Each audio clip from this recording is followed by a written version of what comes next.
بلوچستان میں تعلیمی پسماندگی کے خاتمے کے دعوے اس وقت ریت کی دیوار ثابت ہوئے جب ضلع گوادر کے محکمہ تعلیم کی سنگین غفلت سامنے آئی۔ ڈسٹرکٹ ایجوکیشن آفس کے احاطے میں تعلیمی سیشن 2024 اور 25 کے ہزاروں نئی درسی کتب کباڑ کے ڈھیر کی صورت میں کھلے آسمان تلے پڑی گلسڑ رہی ہیں۔ ایک طرف حکومت داخلہ مہم پر کروڑوں روپے خرچ کر رہی ہے تو دوسری طرف دستیاب وسائل کو طلباء تک پہنچانے میں مکمل طور پر ناکام نظر آئی ہے۔ ویڈیو میں نظر آنے والا منظر کسی کباڑ کی دکان کا نہیں بلکہ ڈسٹرکٹ ایجوکیشن آفس گوادر کا ہے۔ انتہائی افسوسناک امر یہ ہے کہ شہر سمیت دیہی علاقوں میں قائم سرکاری اسکولوں میں کتب کی کمی کے باوجود ہزاروں کتب عدم تقسیم اور محکمے کی نااہلی کی وجہ سے ضائع ہو چکے ہیں۔ حکومت بلوچستان ہر سال داخلہ مہم کے نام پر بڑے پیمانے پر تشہیری مہم چلاتی ہے تاکہ بچوں کو اسکول لایا جا سکے، لیکن تلخ حقیقت یہ ہے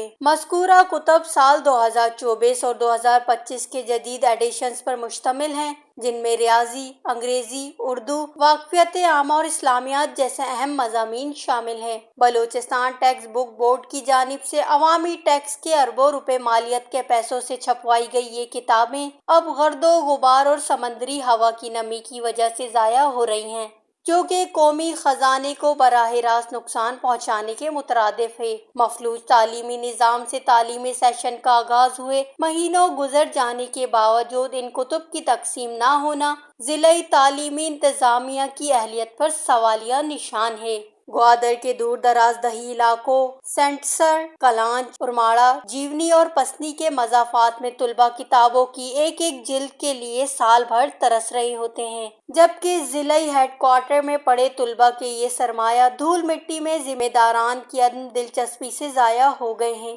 کیا محکمہ تعلیم کے اعلیٰ حکام اس کروڑوں روپے کے ضیاع پر کوئی انکوائری کمیٹی تشکیل دیں گے؟